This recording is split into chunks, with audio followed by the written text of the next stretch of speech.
রব্বুল আলামিন বলেন, ইয়া আইয়ুহাল্লাযীনা আমানু লা তুকদ্দিমু বাইনা ইয়াদাইল্লাহি ওয়া রাসূলিহি ওয়াত্তাকুল্লাহ ইন্নাল্লাহা সামিউন আলীম।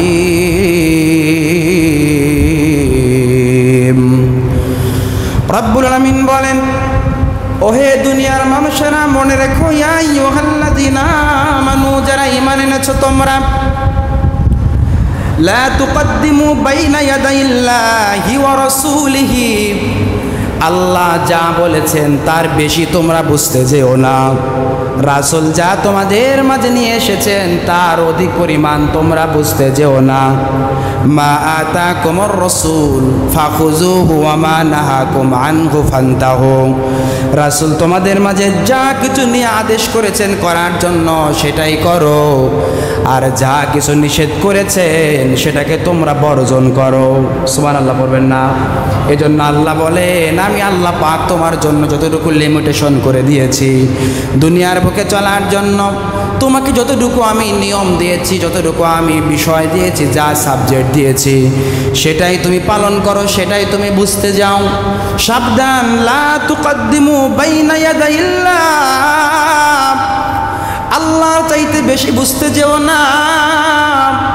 আল্লাহ যা কিছু মানুষকে করার জন্য বলেছেন সেটার উপরে প্রশ্ন করো না, একেবারে আমার আল্লাহর প্রতি ঈমান এনে আনুগত্যর সঙ্গে সেটাকে আদবের সঙ্গে তোমরা মেনে নাও। এবং ওয়া রাসূলিহি, এবং রাসূল যা কিছু আল্লাহর পক্ষ থেকে নিয়ে এসেছেন বিনা প্রশ্নে বিনা অবজেকশনে যদি তুমি সেটা মানতে পারো, কেবলমাত্রই তুমি হবে আল্লাহর পক্ষ থেকে একজন ঈমানদার। সুবহানাল্লাহ বলেন। শুধু তাই নয়, আল্লাহ পাক বলেন, আল্লাহ যা বলেছেন সেটা মানো, রাসূল যা বলেছেন সেটাও মানো, আর মনে রেখো ওয়াত্তাকুল্লাহ, আমার আল্লাহর ভয় পরিপূর্ণভাবে তোমার অন্তরে ঢুকাও। ইন্নাল্লাহা সামিউন আলীম। আল্লাহ বলেন, মনে রেখো তুমি যা কিছু বলো সেটাও আল্লাহ শোনে, তুমি যা কিছু গাতো সেটাও আল্লাহ জানে, তুমি যা কিছু দুনিয়ার বুকে ফিল করো, ভাবো, তোমার অন্তরের মধ্যে উদয় হয়, মনে রেখো তোমার সব কিছুই একজন জানে। আপনারা বলেন তিনি কে? এজন্য আল্লাহ বলেন, সাবধান, আল্লাহ যা বলেছেন তার মধ্যে তুমি অবজেকশন করো না, আল্লাহর সৃষ্টিকুল নিয়ে তুমি কোনো প্রশ্নবিদ্ধ করো না, আমার আল্লাহর আইন কানুন বিষয় নিয়ে তুমি কোনো প্রশ্নবিদ্ধ করো না। আমার আল্লাহ যা বলেছেন দুনিয়ার জমিনে বান্দার জন্য সেটা মঙ্গলের জন্য বলেছেন, যা কিছু করেছেন বান্দার সহজের জন্য করেছেন।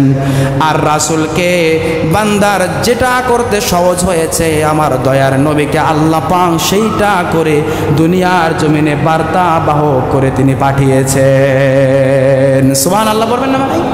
এজন্য আল্লাহ পাক বলেন, সাবধান, মনে রাখো এই কাজগুলো তোমরা করবা না। এরপর আল্লাহ বলেন, ইয়া আইয়ুহাল্লাযীনা আমানু লা তারফাউ আসওয়াতাকুম ফাওকা সাওতিন নবী ওয়া লা তাজহারু লাহু বিল কওলি কাজহারি বাযিকুম লিবাযিন আন তাহবাতা আ'মালুকুম تحبط أعمالكم وأنتم لا تشعرون। আল্লাহ পাকের পরে আবার মুমিনদেরকে ইন্ডিকেট করে বললেন, ও ঈমানদারেরা মনে রেখো, আগে আল্লাহ সাবধান করলেন, আল্লাহ যা বলেছেন সেটা মানো, দ্বিতীয়বার আল্লাহ বললেন, রাসূল যা তোমাদের মাঝে নিয়ে এসেছেন সেটাকে গ্রহণ করো, যা তিনি বর্জন করতে বলছেন সেটা বর্জন করো।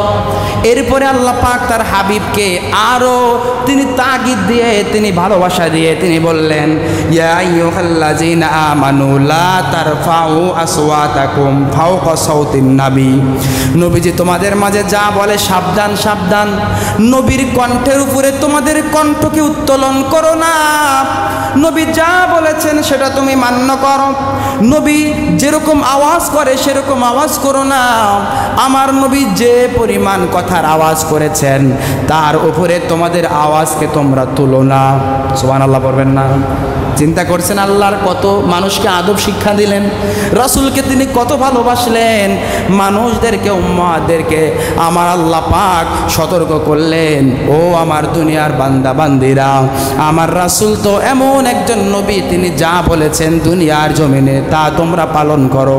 মা আতাকুমুর রাসূলু ফাখুযুহু, তিনি যা কিছু নিয়ে এসেছেন তা তোমরা গ্রহণ করো, গ্রহণ করো।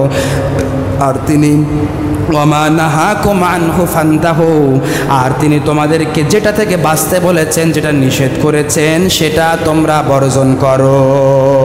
সুবহানাল্লাহ পড়বেন না? এজন্য নবীজি যা বলে সাবধান, লা তারফাউ আসওয়াতাকুম ফাওকা সাওতিন নবী, নবীর কথার উপরে তোমাদের কথা যেন উঁচু না হয়। নবীজি যা বলছেন আদবের সঙ্গে সেটা মানো, কোনো প্রশ্ন করো না। তবে আমল কিভাবে করবা, কিভাবে তোমার জিন্দেগির মাসআলা কেমন হবে, মাসাইল কেমন হবে, তোমার আহকাম কেমন হবে, দুনিয়ার ব্যক্তি জীবন, পারিবারিক জীবন, সাংসারিক জীবন, রাষ্ট্রীয় জীবন, সমাজ জীবন, অর্থনৈতিক জীবন, তোমার রাজনৈতিক জীবন থেকে শুরু করে পৃথিবীর A to Z যা কিছু তোমার প্রয়োজন, রাসূলকে আমি আল্লাহ সুবহানাহু ওয়া তাআলা উসওয়াতুন হাসানা করে প্রেরণ করলাম।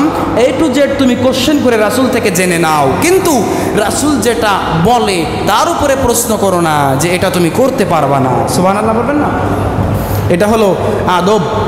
আল্লাহ পাক সে আদব শিক্ষা দিচ্ছেন নবীর উপরে। এবং আল্লাহ পাক বলছেন, ওয়ালা তাজহারু লাহ বিল কওলি কাজাহরি বাদিকুম লিবাদ, এমনভাবে কথা বলো না, তোমরা একে অপরের সঙ্গে যেমনে কথা বলো তেমনি রাসূলের সম্পর্কে কথা বলো না। সুবহানাল্লাহ বলবেন না? আপনি একটু ভাবেন, ইউ ফিল দ্যাট, আপনি এখানে একটু চিন্তা করেন।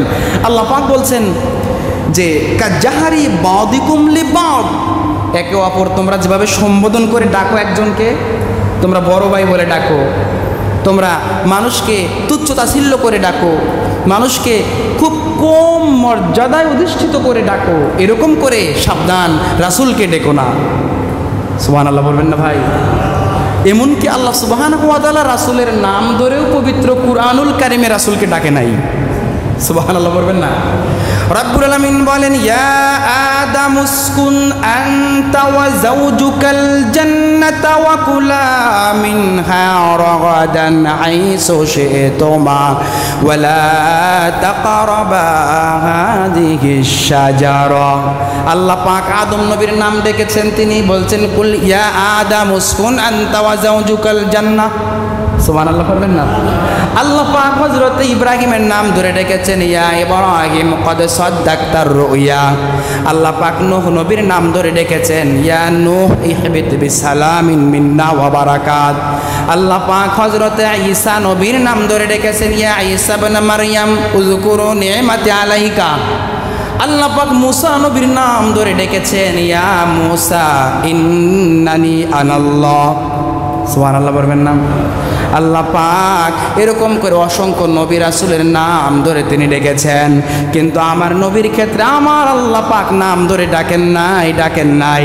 কোথাও ডেকেছেন ইয়াসিন বলে, কোথাও ডেকেছেন তাহা বলে, কোথাও ডেকেছেন ইয়া আইয়ুহাল মুজাম্মিল বলে, কোথাও ডেকেছেন ইয়া আইয়ুহাল মুদ্দাসসির বলে, কোথাও ডেকেছেন ইয়া আইয়ুহান নাবিয়্যু ইন্না আরসালনাকা শাহিদান ওয়া মুবাশশিরান ওয়া নাযীরা ওয়া দা'iয়ান ইলাল্লাহি বিইজনিহি ওয়া সিরাজাম মুনীরা। সুবহানাল্লাহ বলবেন না? নবীজিকে কত সম্মান আল্লাহ পাক দিলেন। এজন্য যে কেউ যখন কোনো সাহাবায়ে কেরাম নবীকে ডাকতেন, ইয়া মুহাম্মদ বলে ডাকতেন না, তিনি ডাকতেন ইয়া রাসূলুল্লাহ সাল্লাল্লাহু জিবরাইল এসে ডাকতেন আসসালাতু আসসালামু আলাইকা ইয়া রাসূলুল্লাহ। জিবরাইল বারবার এসে ডাকতেন আসসালামু আলাইকা ইয়া হাবিবাল্লাহ। আমার আল্লাহ রাব্বুল আলামিন আমার দয়ার নবীকে কিভাবে ডাকতে হবে সেটাও বলেছেন। আমরা যেভাবে কথা বলি এইভাবে আল্লাহ পাক কথা বলতেও নিষেধ করেছেন। জিবরাইল, হাদিসে জিবরাইল এসেছে, ইসনাদা রুকুবাতাইহি ইলা রুকুবাতাইহি ওয়া মাতা কাফাইহি ইলা ফাকিজাইহি। জিবরাইল এসে দয়ার নবীর সামনে এই হাঁটুকে নিচু করে দিয়ে বসলেন। সুবহানাল্লাহ বলবেন না ভাই? চিন্তা করেন, জিবরাইল হাঁটু গেড়ে দিয়ে বসলেন, মাথাকে নিচু করে দিয়ে দুই উরুর উপরে দুটো হাত রাখলেন আর জিজ্ঞেস করলেন, ইয়া মুহাম্মদ আখবিরনি আনিল ইসলাম। নবী হে বলে দেন না ইসলাম কাকে বলা হয়। সুবহানাল্লাহ বলবেন না ভাই? অনেক সময় তো জিবরাইল আসতেন, হাদিসে জিবরাইল এসেছে অনেক সময় জিবরাইল আসতেন বিভিন্ন সূরতে, কিন্তু তখন একেবারে সাদা দবদবে একটা কাপড় পরে জিবরাইল আসলেন দয়ার নবীর কাছে। অসংখ্য সাহাবায়ে কেরাম চতুর্দিকে আছে। জিবরাইলকে সামনে যখন জিবরাইল আসলেন নবীর সামনে, সাহাবায়ে কেরাম চতুর্দিকে আছে, সবাই নীরব হয়ে তাকিয়ে দেখছে এখানে কি একটা দৃশ্য দেখা যায়। আমার দয়ার নবীর সামনে যখন জিবরাইল আসলেন, তিনি ওয়াদা কাফাইহি ইলা ফাকিজাইহি, তার উরু রাসূলের রানের উপরে তিনি রাখলেন দুই হাত, আর উরু রাসূলের রান মোবারক সরাসরি তিনি অবদত করে দিলেন। মাথাটাকে নিচু করে তিনি প্রশ্ন করতে লাগলেন, নবী হে আমাকে ইসলাম সম্পর্কে বলে দেন, আমাকে ঈমান সম্পর্কে বলেন, আমাকে ইহসান সম্পর্কে বলেন। সুবহানাল্লাহ বলবেন না? সাহাবায়ে কেরাম অবাক হয়ে গেলেন। কিছুক্ষণ পর তিনি চলে গেলেন। এরপরে প্রশ্ন যখন করলেন আমার দয়ার নবীকে বললেন, ইয়া মুহাম্মদ আখবিরনি আনিল ইসলাম। আমার নবী বললেন, তাশহাদু আল্লা ইলাহা ইল্লাল্লাহ ওয়া আন্না মুহাম্মাদার রাসূলুল্লাহ ওয়া তুকিমাস সালাতা ওয়া তুতিয়াজ যাকাতা ওয়া তাসুমা রমাদান ওয়া তাহুজ্জাল বাইতা ইন ইসতাতা'তা ইলাইহি সাবিলা। প্রশ্ন করলেন আখবিরনি আনিল ঈমান, ও মুহাম্মদ আপনি ঈমান সম্পর্কে আমাকে একটু অবগত করে দেন। আমার নবী বললেন, আন তুমিনা বিল্লাহি ওয়া মালাইকাতিহি ওয়া কুতুবিহি ওয়া রুসুলিহি ওয়াল ইয়াউমিল আখির ওয়াল কদরি ওয়া খাইরিহি, এরকম বলতে থাকলেন। এরপরে বললেন, নবী হে আখবিরনি আনিল ইহসান, আমাকে আপনি একটু ইহসান সম্পর্কে বলে দেন। আমার নবী বললেন, আনতা আবুদাল্লাহ কান্নাকা তারাহু ফা ইন লাম তাকুন তারাহু ফা ইন্নাহু ইয়ারাক।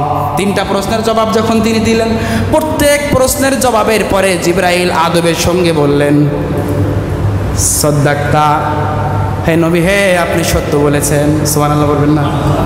আদব চিন্তা করা যায়। নবীকে নবীজির কাছে আসলেন, বসলেন, মাথা নিচু করলেন, কথা আস্তে আস্তে বললেন। সাহাবায়ে কেরাম দৃশ্য দেখতেছেন। নবীজি এর ব্যাখ্যায় আসছে তিনি কেন বসলেন এরকম করে। এর কারণ হলো সব সাহাবায়ে কেরামকে আদব শিক্ষা দেওয়ার জন্য, যে সবাই যেন রাসূল করিম সাল্লাল্লাহু আলাইহি ওয়াসাল্লামের সঙ্গে কেমনে প্রশ্ন করতে হয়, কিভাবে তার সামনে বসতে হয়, কিভাবে তার সামনে আদব দেখাতে হয়, এটা শিক্ষা দেওয়ার জন্য আল্লাহ সুবহানাহু ওয়া তাআলা নিজে জিবরাইল আলাইহিস সালামকে মানুষের সূরতে তিনি মানুষের মাঝে লোক সমাগমে তিনি পৌঁছে দিলেন এবং তিনি শিক্ষা দিলেন যে এটাই আদব, এভাবে কথা বলতে হয়। সুবহানাল্লাহ বলবেন না ভাই? এজন্য আল্লাহ পাক বলেন, সাবধান, কাজাহারি বাদিকুম লিবাদিন, সাবধান, তোমরা যখন মুহাম্মদুর রাসূলুল্লাহ সাল্লাল্লাহু আলাইহি ওয়াসাল্লামের সঙ্গে কথা বলো, লা তারফাউ আসওয়াতাকুম ফাওকা সাউতিন নবী, নবীর সঙ্গে তোমরা তার কথার উপরে উঁচু করে কথা বলো না। আর মনে রেখো, তোমরা এই নিজেরা যেভাবে কথা বলো নবীর সঙ্গে সেইভাবে প্রচলিতভাবে কথা বলো না। সুবহানাল্লাহ বলবেন না ভাই? এই জন্য আল্লাহ পাক বলেন, সাবধান, যদি তোমরা কথা বলো, যদি নবীর সঙ্গে বেয়াদবি সামান্য হয়ে যায় তখন কি হবে? আল্লাহ পাক তারপরে বলছেন, আন তাহবাতা আমালুকুম ওয়া আনতুম লা তাশউরুন। আল্লাহু আকবার। আল্লাহ পাক বলেন, ও দয়ার নবী হে, আপনার সঙ্গে যারা বেয়াদবিমূলক কথা বলবে মানুষদেরকে আল্লাহর রাসূল বলছেন সাবধান, তোমরা কথা যদি নবীর উপরে কথা বলো, তোমরা যেরকমভাবে একে অপরে কথা বলো এইরকমভাবে তোমরা যদি কথা বলো তাহলে তোমাদের আনতাহাবাত আমালুকুম, তোমাদের আমলগুলো ধ্বংস হয়ে যাবে। নাউজুবিল্লাহ বলবেন না? চিন্তা করছেন আপনি কুফরি করেন নাই, শিরকও করেন নাই, কিন্তু আপনার আমল নষ্ট হয়ে যাবে একটা কারণ, সেটা হলো দয়ার নবীকে আপনি চিনতে পারেন নাই। নবী যে আল্লাহর কাছে কত পছন্দের মানুষ, কত সুন্দর একজন নবী, কত গ্রেট একজন প্রফেট। আমার নবী কত দামি, যার মধ্যে নবীর ভালোবাসা নাই তার ঈমান নাই। এজন্য আল্লাহর রাসূল বলেছেন, আমি হাদিস পড়েছি, আমার দয়ার নবী বলেন, লা ইউমিনু আহাদুকুম হাত্তা আকুনা আহাব্বা ইলাইহি মিন ওয়ালিদিহি ওয়া ওয়ালাদিহি ওয়ান নাসি আজমাইন। ও দুনিয়ার মানুষেরা শুনে নাও, শুনে নাও, মনে রেখো ততক্ষণ পর্যন্ত তোমরা পরিপূর্ণ মুমিন নও, পরিপূর্ণ ঈমানদার নও, যতক্ষণ না পর্যন্ত তোমাদের মা বাবা, তোমাদের সন্তান সন্তনি, তোমাদের স্ত্রী পরিবার পরিজন আপনজন যা আছে দুনিয়ার বুকে সবার চাইতে যতক্ষণ না পর্যন্ত রাসূলকে বেশি ভালো না বাসবা ততক্ষণ পর্যন্ত তোমরা পরিপূর্ণ ঈমানদার হতে পারবা না। সুবহানাল্লাহ বলবেন না? এজন্য হাদিসের ব্যাখ্যা এসেছে, হযরত ওমর রাদিয়াল্লাহু তাআলা ইসলাম গ্রহণের পর ওমরকে